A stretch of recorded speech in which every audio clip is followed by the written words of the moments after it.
Cool. Mr. Byron Cole, how you doing today? How you doing today, brother? I'm good, man. What's up with you? I'm glad you came through. No problem, bro.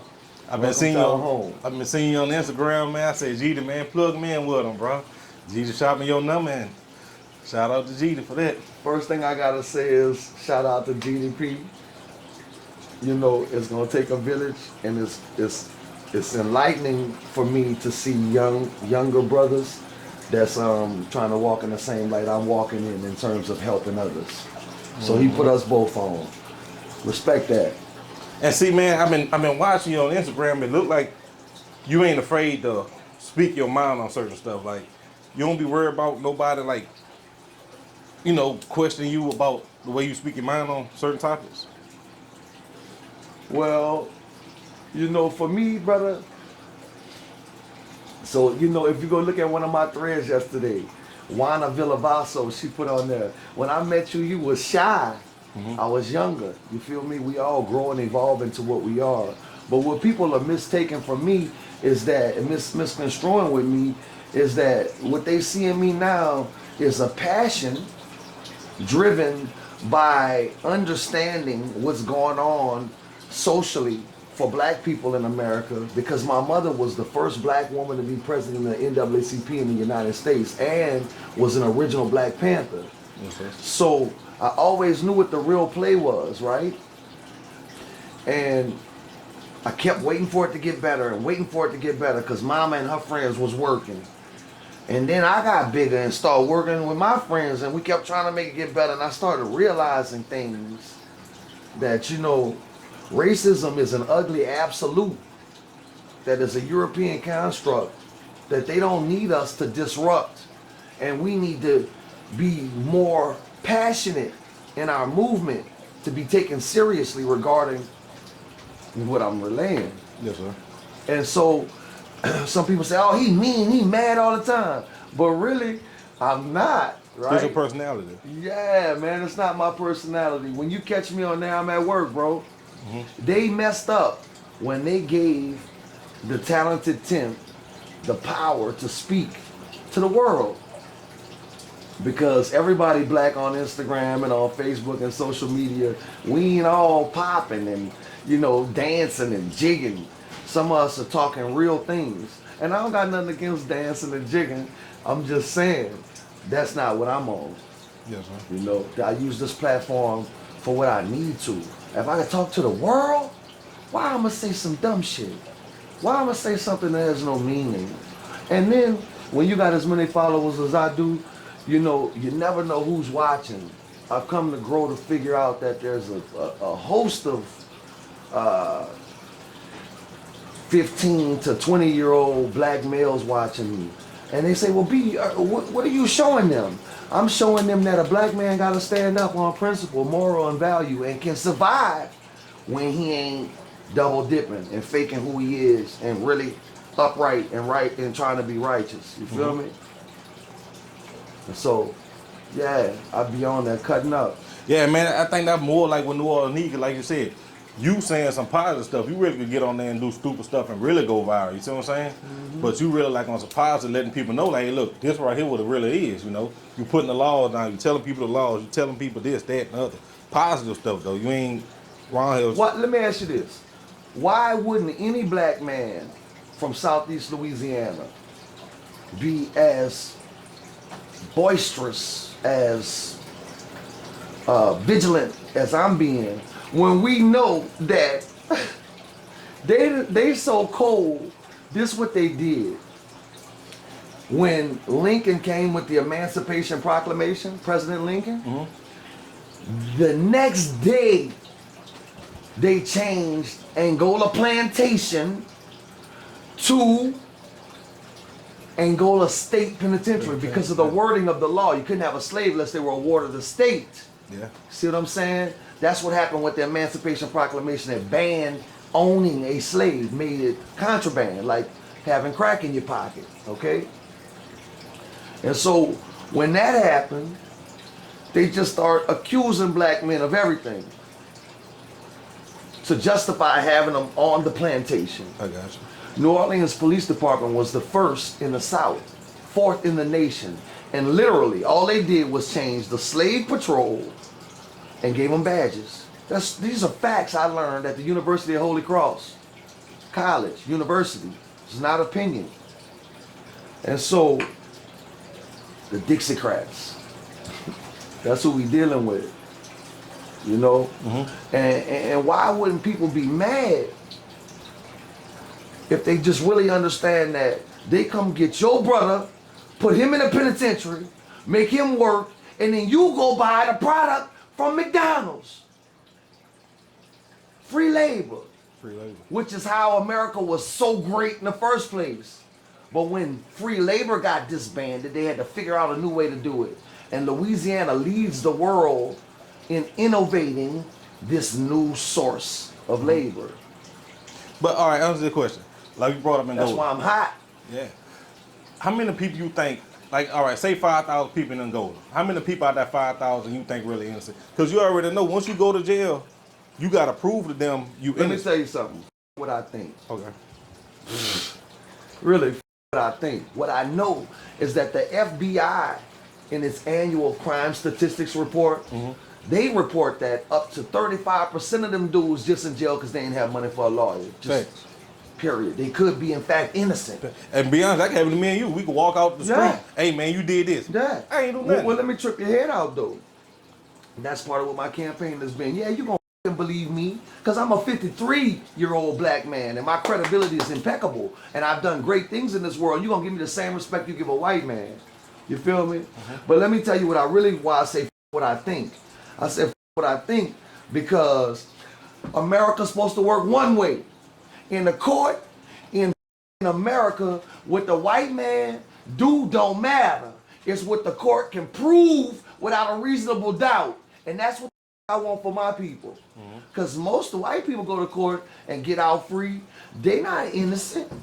They have culpability. I was just watching 48 Hours the other day where a nigga was at a hotel on Tulane Street. And yeah, he was pimping white girls, right? From home and Opelousas and shit around here, right? So they picked him up, and you know, he didn't give himself away, nigga, from New Orleans. You know, he was cool with it, right? But then they picked up the white girl, she stumbled. So when she stumbled, she threw the nigga under the bus, despite the fact that they showed on 48 Hours when she said, I don't know the girl, and I ain't have nothing to do with this with the white girls till they tell them, right? Yeah. And then they confront her with a video where she done snuck the other white girl and beat her up and everything just minutes before the white girl died, right? So the two police officers, New Orleans detectives, standing at the file cabinet talking about the case when they get away from the white girl in the room. And so the one white dude, I gotta give it to him, he like, we gonna charge her? The other white man said, no, man, she seemed pretty scared, man. You heard me? When they got a video showing that she had just beat up the white girl that the dude murdered, that the black dude murdered, you feel me? Yeah. So she obviously was in on it. Then when they pulled her in, she said she ain't know nothing.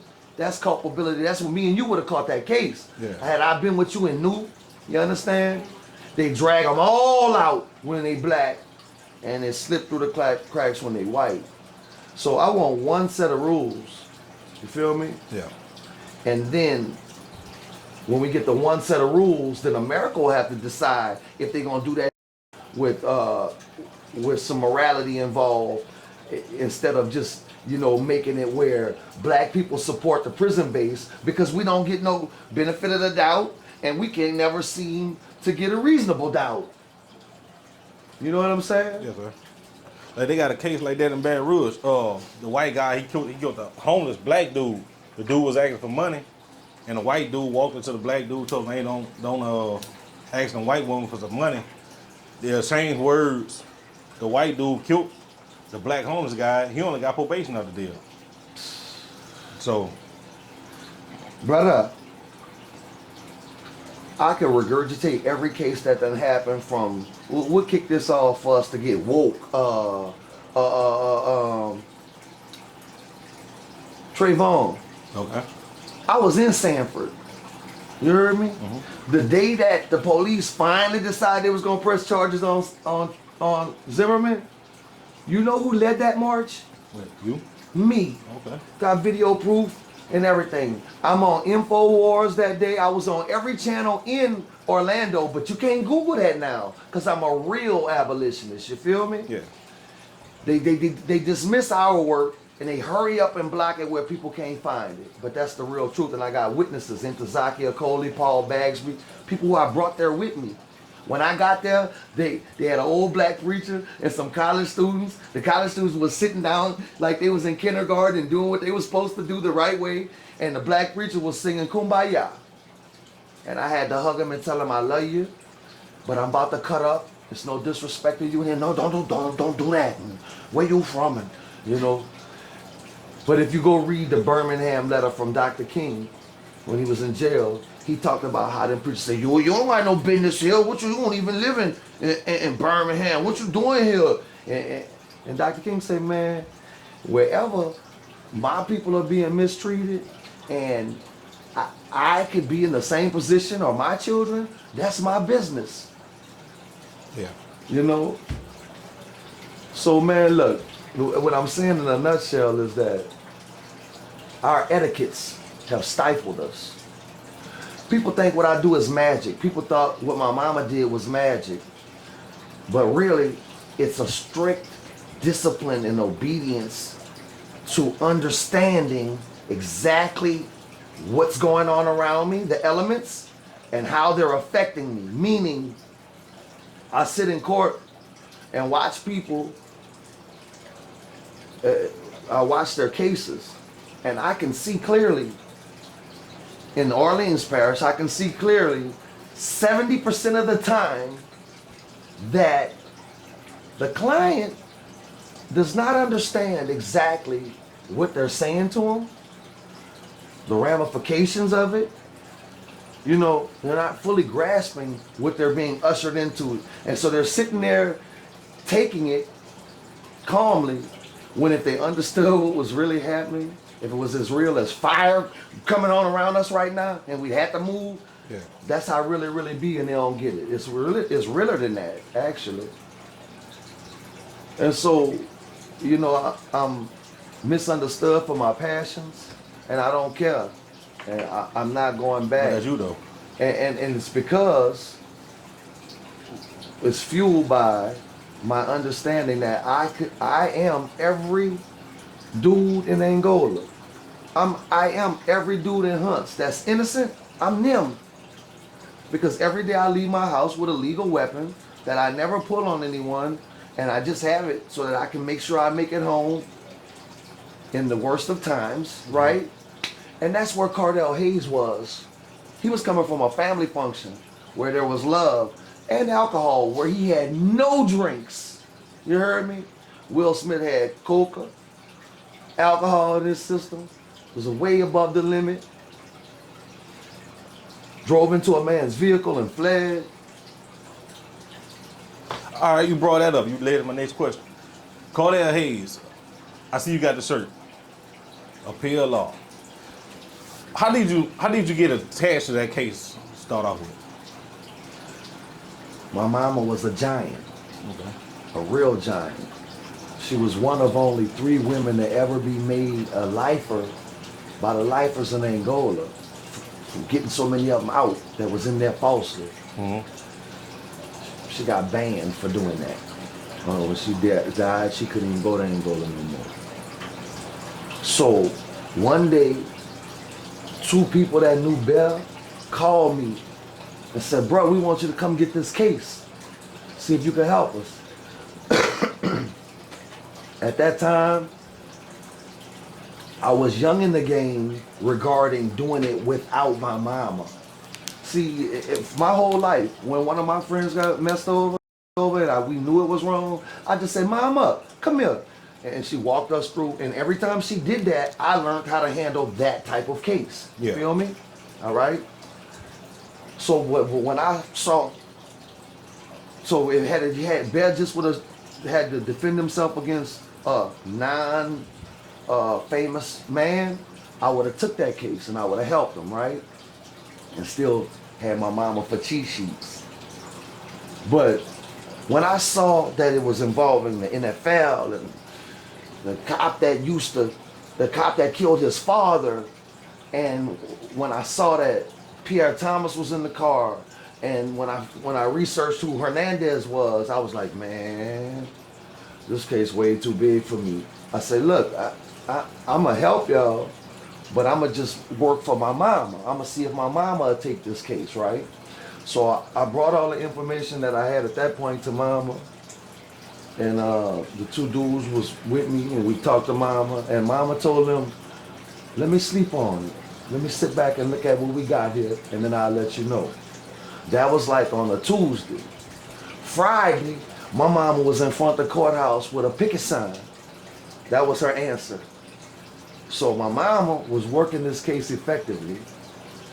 I believe had mama not passed, he would be out right now. Yeah. I don't hold the powers she had. But I got on the case because mama died. That's when I was on it working under her, but I got on it full time when my mama passed. Yeah, and I feel like if he wasn't a New Orleans Saints player, he would have been home. He would have beat that.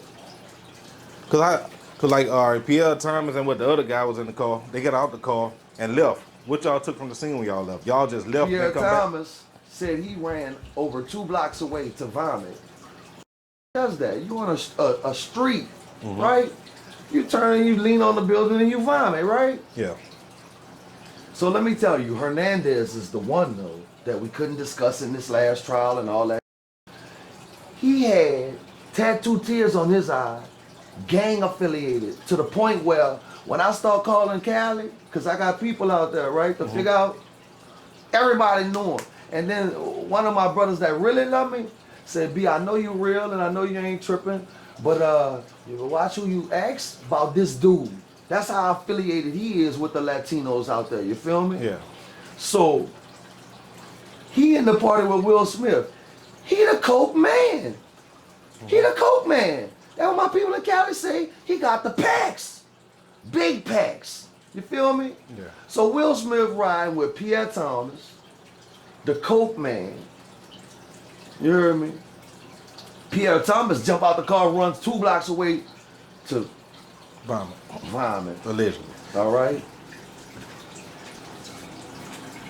Hernandez knew he had to get. He left his wife. That's my wife right there. I love her to death. Me and you and her go somewhere today, buy you classic, and something happen and something tragic go down. I'm not finna leave my wife there. Period. Not gonna happen. Yeah. Feel me? All of these factors couldn't be discussed. And if you ask me, I think counsel took a dive. Both times. They knew they were going to get some powerful people. But the prosecutors and all No, listen. So, we got these designer lawyers in New Orleans that's making a killing in Beamers and Super Bowl tickets and right? And they're playing a game. They'll only go so far because they got to get their money. So if you take, and I'm not gonna chop nobody's head, but one of the most designer lawyers right now in New Orleans, right? Got so many niggas in Hudson, Angola that had the Cabo plea, you feel me? So I don't know what the formula is, but they give them so many, then they get so many, you feel me? Yeah. And Bear had too much significance on his case to be got for, for the defense. And I felt like more could have been done. You heard me? Yeah. Listen, let me tell you something. For Bear's appeal, I'm giving you I ain't never said out loud. You hear me? Yes, sir. For Bear's appeal, the lawyer that was brought in to help Fuller, I just saw her car last week at court, and she still got illegal tags, huh, Big? Yep. You hear me? It's kind of we dealing with. Expired tags. Expired. The lawyer, Yeah. the big lawyer. handling the biggest case in New Orleans in the last 10 years. You heard me? Can I ask you this? Her race color? Her race? Yeah. White. Okay. Half. White woman. You know, nigga woman can't ride around New Orleans for years without tags. So that's a dice roll right there. If you, I don't know who you is, you roll the dice 20 times, you gonna hit 7 or 11.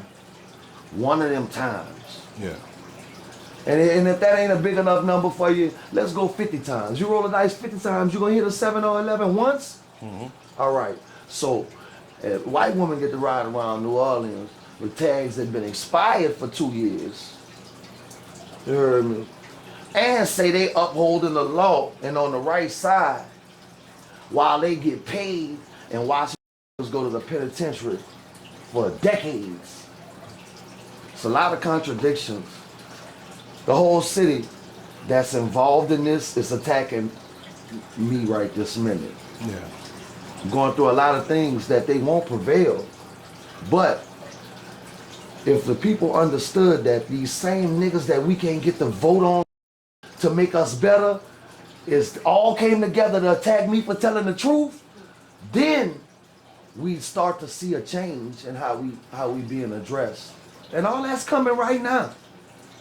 I just got a fire job that I'm not gonna say on here, a real one with real credibility and real power.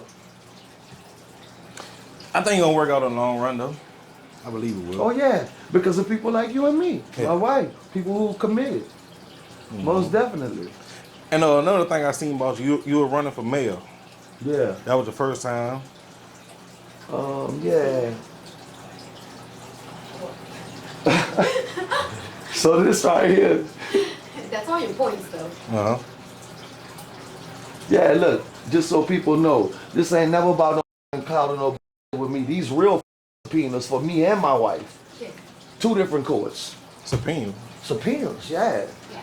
Cole for mayor. I ran for mayor. So a little dude from the seventh, he created a strand of marijuana and called it Byron Cole for mayor. And so I don't have no push cards because the election was years ago, but I kept this because it was so funny to me, Yeah. right? And so if you look on here, my eyes aren't so well, but there's the real, oh, here go another one. There's the real points from my election. You want to read some of them? Because that's what we're facing today that I tried to tell them 8 years ago. And then what LaToya did was she knew I was right. She had real smart people by her. And so every time I said something very powerful, they would adjust their website and offer it to the people. Like she promised to take down the camera tickets, never did it. You know, a whole bunch of other things, never did it. Forgot about the Ninth Ward, forgot about Algiers, forgot about the East, right? And I have a history of working with them people for free. Yeah. Just because my mama brought me there and made us do it. You feel me? But you know, everybody sold us out. Community bookstore, the black bookstore down the street, they wouldn't be open today. After Katrina, my mama walked in there and gave them $25,000 cash with no strings attached. And they went with Cantrell. And then explained to me why they had to go with Cantrell. And now they quiet as church mouse when the whole city up and the whole demographics of Bayou Road done changed. And white people got donut shops and shit on Bayou Road now during Cantrell. People don't see the connections. Yeah, like, all right. You said because of that. Like, do you feel like you was blackballed in a certain way? They didn't want to see you? No, what I feel like is they can't fucking blackball me. That's why I'm going to court. You know how many, I done beat 5 felony charges in the last 5 years. And prior to me beating those charges, never went to court a day in my life in Orleans Parish. Not one day. And I done sold crack to the police, got caught with a pistol. Really. I'm trying to show these niggas how I was in a club that I could have just been quiet and kept getting my kids' tickets pulled and shit, right? Like my mama was doing for me. Yeah. Right? And I chose not to do that. I chose to let every black people and every black family I see suffering have what I've always had. And they don't understand. Because they'll listen to Big Frida who say, vote for Jason. But then When her cousin go to jail, come out and say, Jason is corrupted. But he won't tell y'all that we had a private conversation before he said, vote for Jason. And I said, man, Jason lying to you. I said, we need to go with Arthur Hunter. I said, Arthur came to my house and told me he was going to cut Cardell loose. And I know he wasn't lying. Mm-hmm. You hear me? But Jason came with that campaign money. You heard me? Just like your boy from Baton Rouge thought he was going to win. Ted James? Gary Chambers. Gary Chambers? Because he come down here and people told him, go holler at Byron Cole. But he went and got Big Freed. And I told that nigga when I saw him, I said, that twerk don't vote, nigga. And he ain't catch that.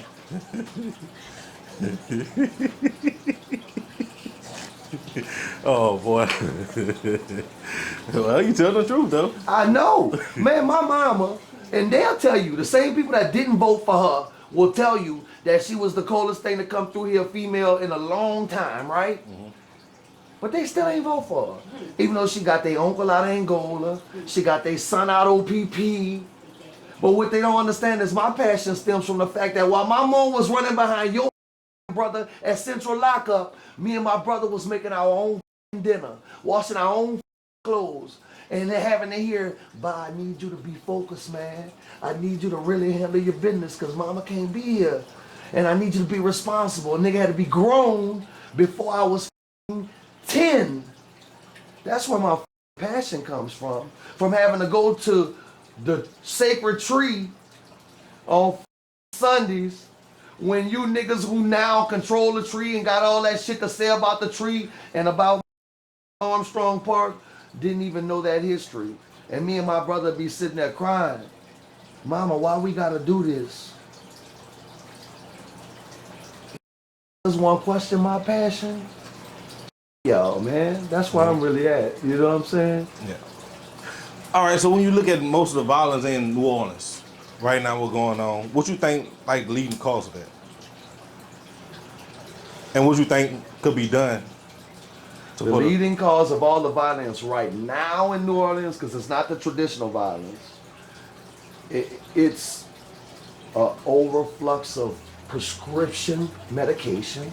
Mm-hmm. And bootleg prescription medication being facilitated by our influx of migrants, and the fact that Malcolm X told us the detriment of letting other people educate our children. Not only now are they educating our children, but they can take our money, do what they want, be from somewhere else, be in a program for Teach for America, no experience, they don't have no children to relate to when they're dealing with mine. They don't have no understanding of my colloquialisms or my unique, worldwide unique culture that bring people here from all over the world.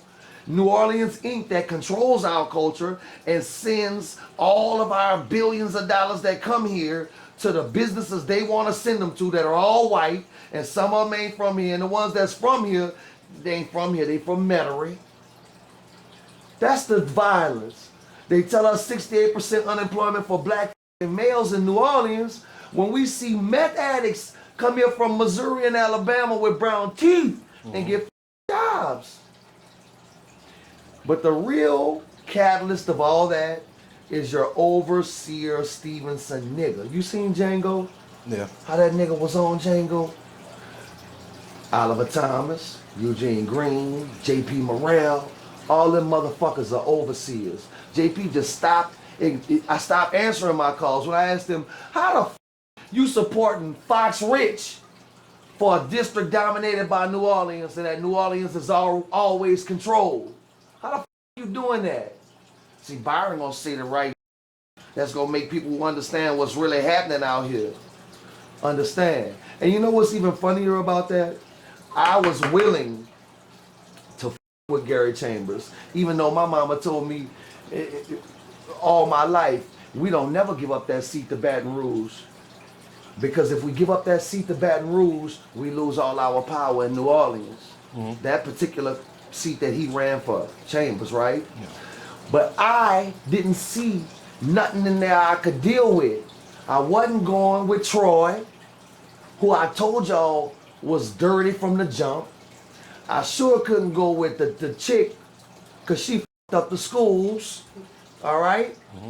And so which I don't never do, said, man, somebody give me in touch with Gary Chambers. I really tried to find this nigga, couldn't find this nigga nowhere. But when I seen him on Bill Maher, I understood why. Cosmetic, aesthetic. Nigga, not boots on the ground. That's why Silky Slim slapped the piss out of him. That's my brother. Shout out, Slim. Shout out to Slim. Hey, oh yeah, but we'll talk about it off camera. Go ahead. Yeah, you know, they Baton Rouge and New Orleans both, they respecting the wrong niggas. Man, if I got to telling you the names of these rappers, that when I hit their name, nigga got 3 different charges over 10 years, accused of fucking with little girls. You know what I'm saying? Now he beat the charges, so that's what people gonna say, he beat the charges. But let me tell you something. You might get 1 false charge, and the devil might be somewhere near you that you might get 2. But 3, you heard me? I agree. I don't think so. Like my papa told me when he was beating my ass one time, Byron, everybody, your aunties that we know love you, your own damn brother, they all lying on you.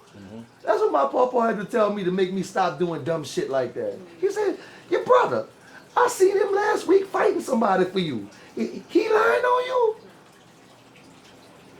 My daughters, they lying on you, Byron? Your mama, she lying on you? I'm whooping your ass, boy.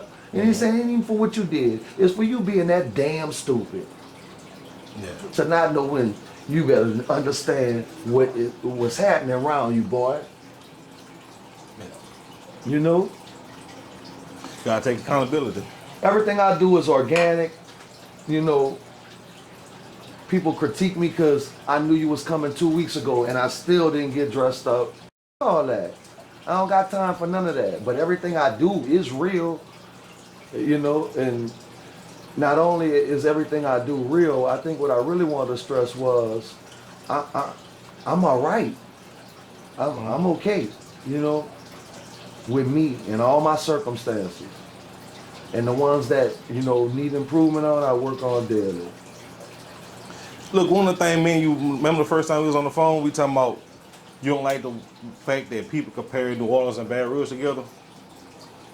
So let me tell you this. I'm from New Orleans. My papa was Bill Powell. My TT is Doc.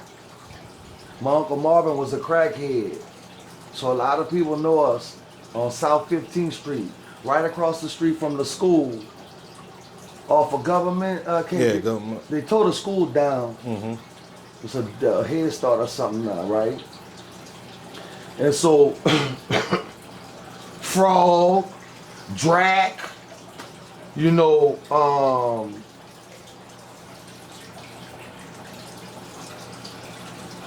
Lord, it's been so long, but these my real people. I grew up with them around there, because every summer my mom would be in Africa somewhere working or something, and she'd drop me by my papa, me and my brother, you feel me? Yeah. And so I grew up thinking, man, Baton Rouge country, Baton Rouge, I don't like Baton Rouge.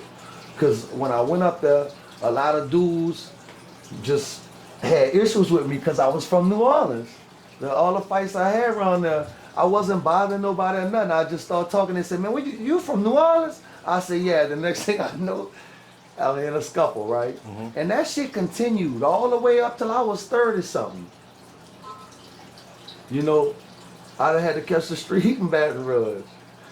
I'd have had to regulate some shit. Motherfuckers playing with me in Baton Rouge.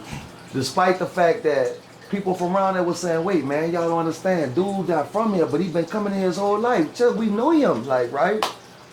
And so, I said all that to say that, shout out to the twins from Blanchard Court.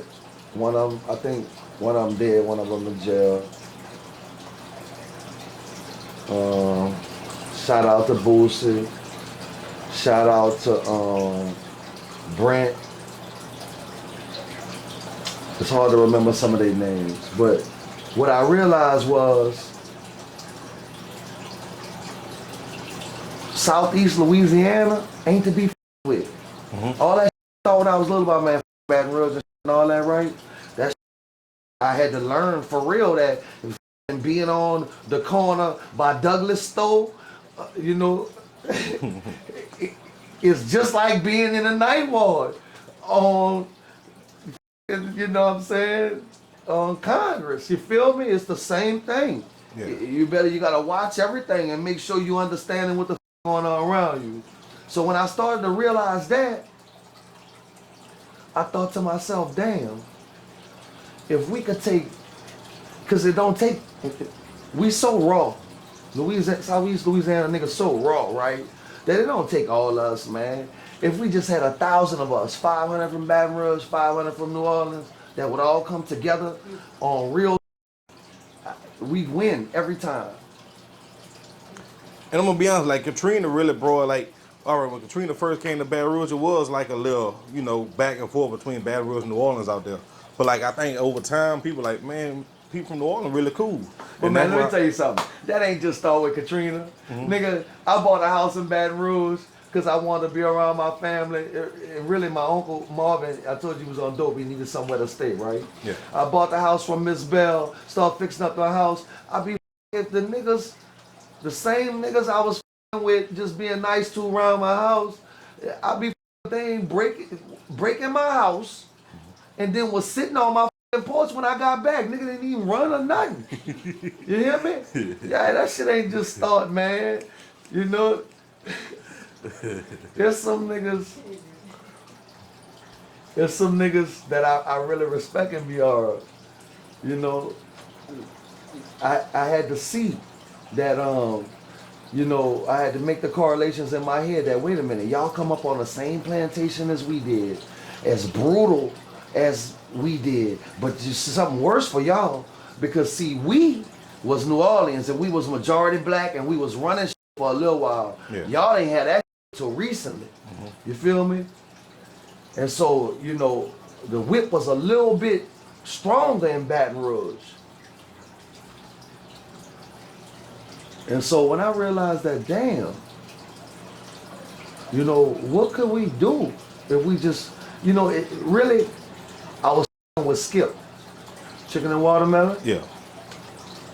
and me and him was talking, and I said, man, I'm a downtown nigga, you uptown nigga, and Skip said, yeah, man, but look, you know, all that shit, you real, B. I said, you know what, man? I said, what we need to do is we need to start letting niggas know that it's cool to rep what hood you from, but when that shit is disrupting us maintaining our own hood that we repping, that's a issue. I'm about to lose the 7 because I'm fighting the 9. You know what I'm saying? When the 7 and the 9 should be 79ers and fighting these is making us both lose. So on a bigger scale, that's New Orleans, Baton Rouge. I feel you. You know? Yeah.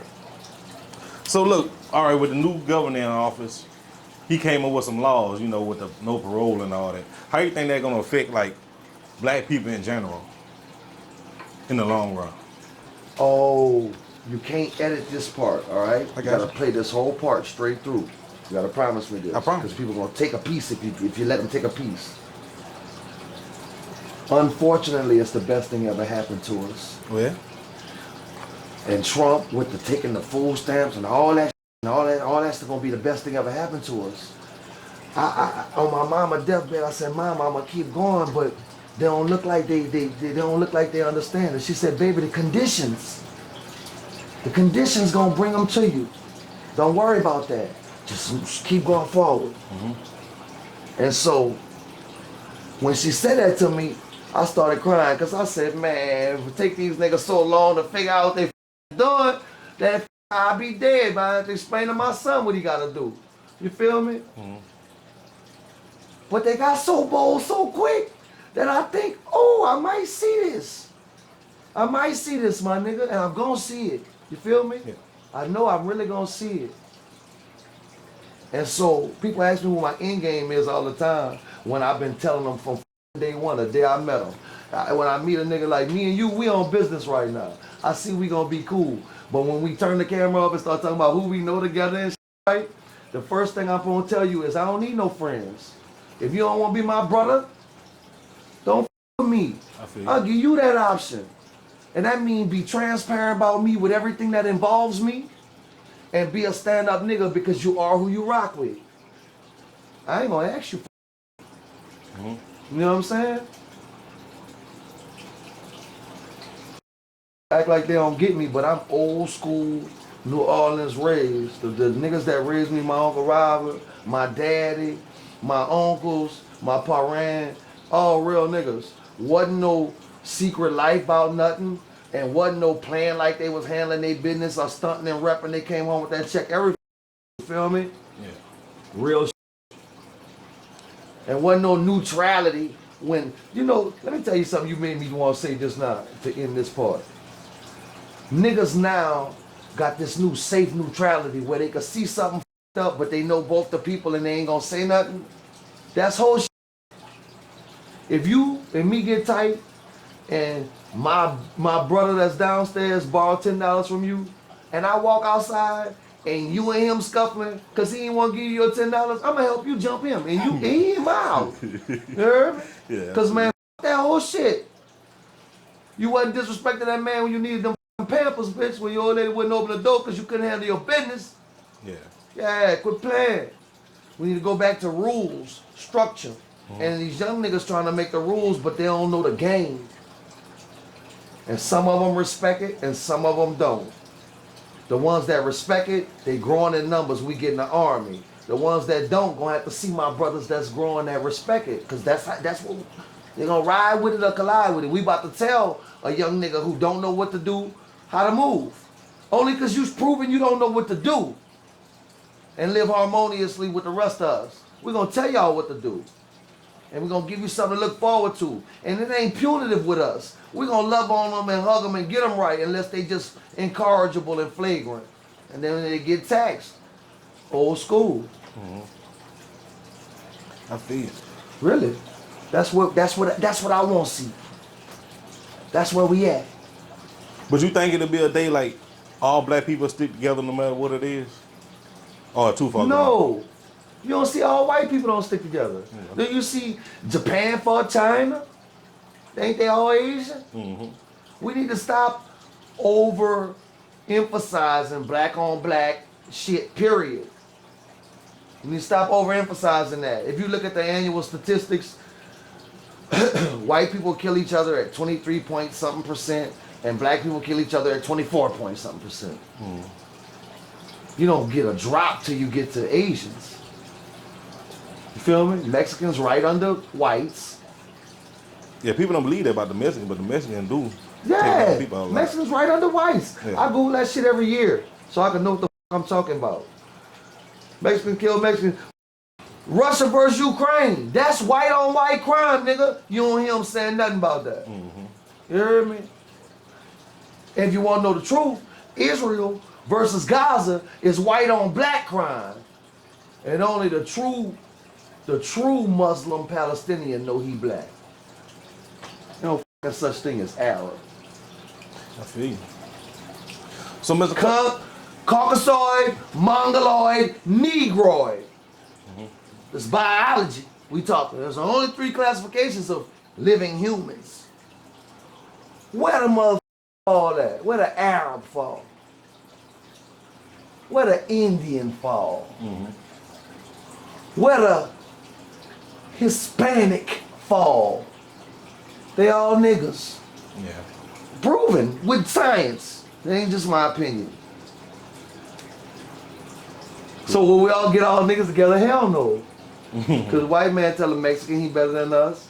He tell the other he better than us. And they can come here and experience that in real time. Right now we living in New Orleans where black girls getting put out they house with their children. They got jobs, man. Because they rent them double. But the white addict from wherever come in and is basically now demanding that the city place them. That's what the saying.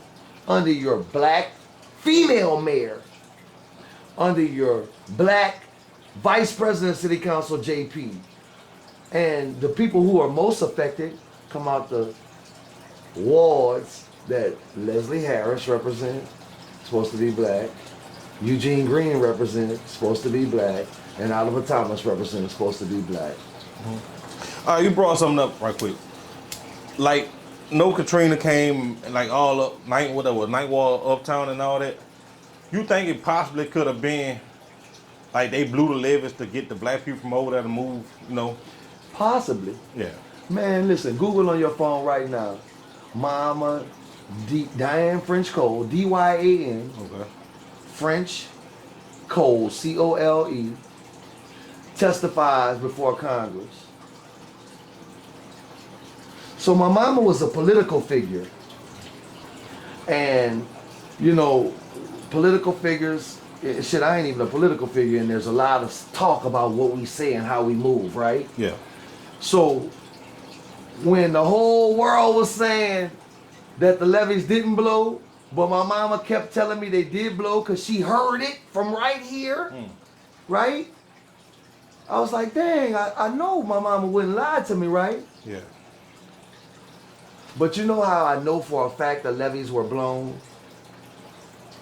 Because my grandma, Miss May, and everybody around here knew Miss May, never said a foul word, never bothered nobody, good lady, listened to her church, and go to sleep at 6 p.m. every day. You heard me? Wake up at 4:30 every morning. You heard me? I came and got her 2 days after Katrina and took her with me to Kansas City. The first night she had a horrible nightmare where I had to go in there and wake her up and hug her, and we sat there, and when she shook back from the nightmare, we was talking. I looked her right in her face. I said, Mama, tell me the truth. She said, what? I said, Mama said that the levees blew, and the people in the news saying she lying, they don't believe her. I said, what really happened, Mama? She said, baby, we were sitting there, and we heard a big old boom. And it don't sound like no bars going through no levee. That's what my grandma told me. She heard a big old explosion. An old black Haitian descent, Bible toting, would never go tell no lie, just slap you if you blaspheme Jesus Christ. You hear me?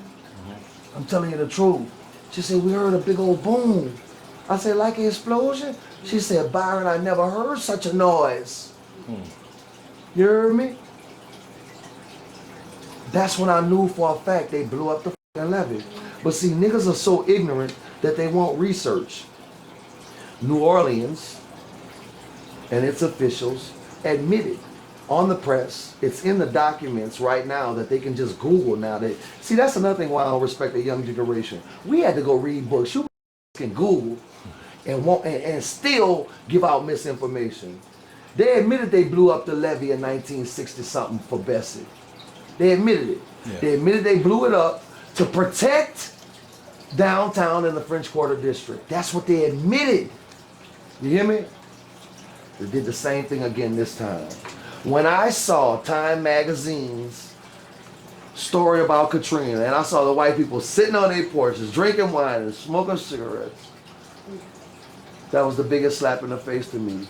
Because what that article didn't reveal is that they were saved. The river, uptown and shit, that's where the shit gonna flood. Yeah. If you go look at the original maps of Balbuncha, what they used to call this, when it was just a gathering of people, right? Little community of over 50,000. If you go look at the original maps of Balbuncha, right here where we at, this was high ground. That's why the Indians used to carry their canoe from the river on down Esplanade, on Bayou Road to City Park, and get in the lagoon and go to the lake. You hear me? Yes, sir. Just don't know their history. Yeah, It's a shame. Cause they been saying that like in Baton Rouge, like that been known for years. Like people been saying like They blew the f***ing levee. My mama was the lady with the red head wrap that testified before Congress. Man, you know it's a shame you can't get some of this memorabilia because people think I'm just a social media something, and I got documents and proclamations from decades ago. I had my churn in the street. My little kids got proclamations because they was like, damn, what's she doing here? She's 11 and doing real work, phone banks, for real. You know what I'm saying? Same way my mama raised me. Yes, sir. But all right, like around Katrina time, Ray Nagin, well, you know, after that, how you feel about that? They locked them up on some charges. You think that was legit, or they just did that to get back at them? It wasn't legit. Do you know? Do you know what the misappropriation he was accused of was? He gave the kids some contracts, huh? Ain't that what it was? He accepted a gift. Okay. You know what the gift was? What was that?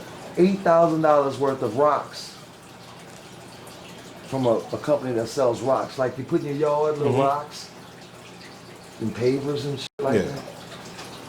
That's what he went to jail for. Okay. Because I had read something, he gave the kids some contracts or something from Home Depot. Well, that wasn't a charge. Or that wasn't charged. The charge was behind the rocks. That they do all the time. LaToya done got so many gifts. You heard me? The Hard Rock Hotel fell. You know them people, that the hotel people ain't never faced no kind of punitive damage yet. Oh yeah. And do you know why? Why? Because they were protected by LaToya because they put $75,000 in her pack.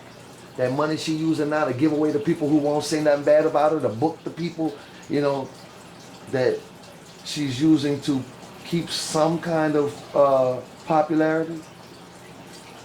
It's a shame. These niggas falling for a weak ass, petty ass, Alabama ass okie doke. They think she was raised in Compton because that's where she was born.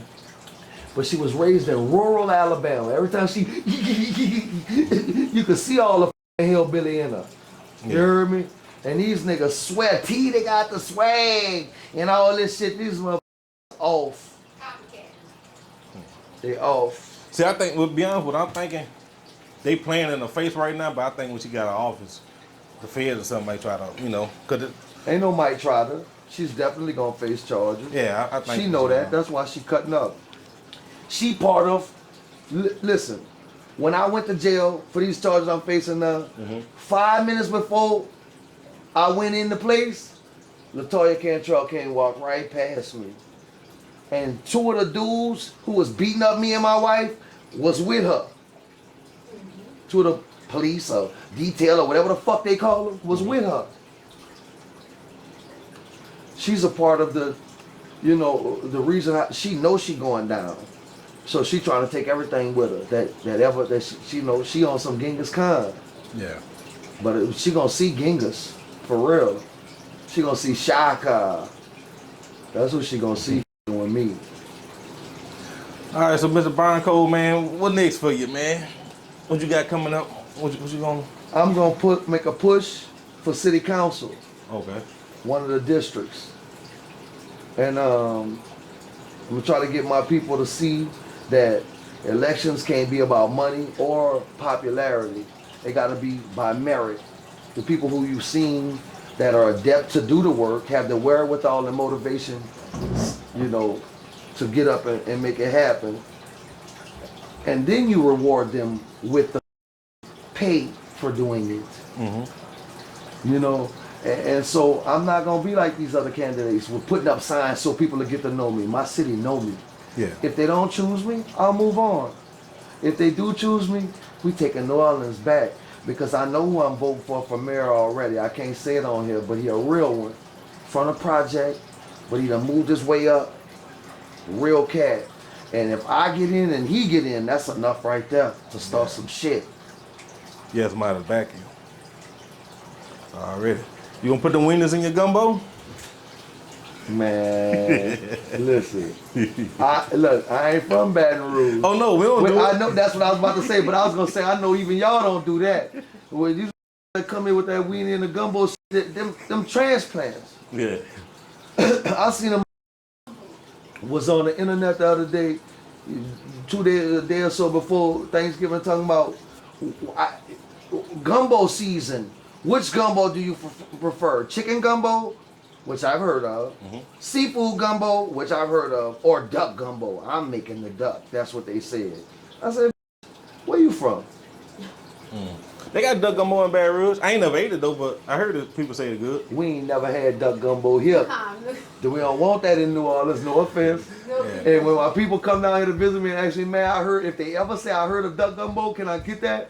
I'm gonna call you. And you gonna tell me where to send them. Cause I ain't even going with them. I ain't never ate it, but I heard people say it was good. I ain't. Man, listen, and then look, no offense, but I'm gonna tell you this too. It might have changed now because so much of New Orleans went there after Katrina. And I ain't saying nothing wrong with it. But Lafayette gumbo is different from Baton Rouge gumbo. It's different from New Orleans gumbo. Ours, we like a little oily.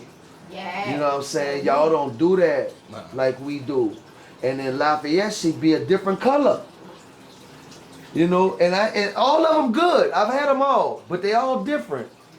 And so y'all can keep the duck up there. I asked where that came from. So he heard of it in Baton Rouge. Yeah, they got a place to sell duck gumbo in Baton Rouge. I just never ate it though. Yeah, we don't have that. We don't have that. All right, Mr. Byron, bro. Appreciate it. Till next time, man. Man, I appreciate you, homie. Thank you. Yes, I'm sir. set to set up. Fierce allegiance. You are who you rock with. Already.